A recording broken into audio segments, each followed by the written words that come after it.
Bonjour, aujourd'hui on va parler des formats avant de parler des outils, puisque les outils ne servent en fait qu'à faire des fichiers dans un format particulier. Vous allez me dire tout de suite, de quel format parle-t-on? Il y a deux formats principaux pour les e-books sur les plateformes. Je parle essentiellement des e-books sur les plateformes. Si vous voulez vendre vos e-books vous-même, vous pouvez vendre vos e-books au format PDF, ce qui est le plus simple. Mais le PDF est très mal lisible, enfin, n'est pas très bien lisible sur une liseuse ou sur une tablette. Donc il vaut mieux faire un e-book fait pour une liseuse, et dans les e-books faits pour liseuse, on a deux formats principaux. On a le format du Kindle, alors qui ne fonctionne que pour le Kindle, qui est le format KF8. N'ayez pas peur, vous ne connaissez peut-être pas celui-là, c'est le format qui est utilisé en interne par Amazon.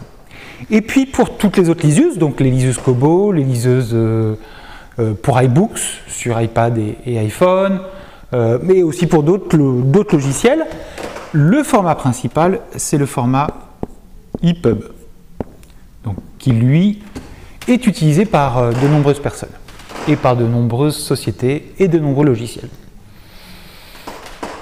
Alors, le format KF8, comment est-ce qu'on y arrive? Le précédent format, avant le KF8, c'était le Mobi. Donc ça, avant, c'était le format d'Amazon. Et en fait, tous les livres qui sont faits au format Mobi peuvent être lus en KF8. Par ailleurs, Amazon, dans ses recommandations aux sociétés qui font ou qui fabriquent des e-books, recommande à ces sociétés de fournir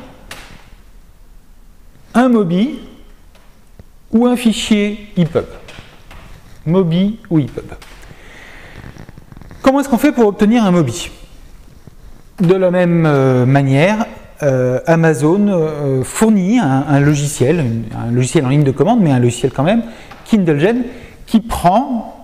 qui accepte comme format pour le convertir, qui accepte de l'EPUB ou du HTML.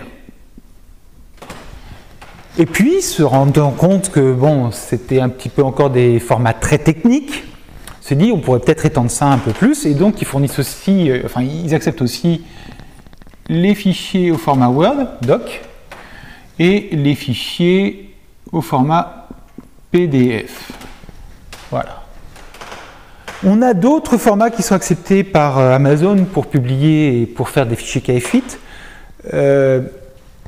mais ce sont vraiment des fichiers et des formats super techniques de type DocBook, etc. Des formats qui sont très peu utilisés in fine dans l'industrie et sur les liseuses. Parmi tous ces formats-là, il y a un format que je vous déconseille vraiment à tout prix quand vous faites votre publication d'e-book, quand vous faites un e-book pour les plateformes. Et ce format, c'est le PDF. Déjà, le PDF en EPUB, il n'y a pas d'outil simple de conversion du PDF en EPUB. Première chose, donc c'est un petit peu compliqué. Et puis, par ailleurs, vous pouvez donner un PDF à Kindle sur son site KDP, mais le résultat est rarement celui qui est attendu. Et puis, il y a plein de choses qui ne fonctionnent pas, comme les tables de matière dynamiques ou des choses comme ça.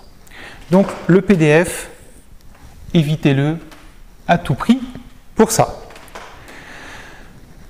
Par contre, quand vous créez votre e-book, c'est bien d'avoir un PDF parce que ça vous permet de réimprimer pour lire ou des choses comme ça. Donc, in fine, à la fin, on va se retrouver avec 3 formats à produire.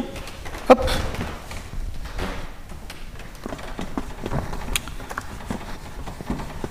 Qui seront,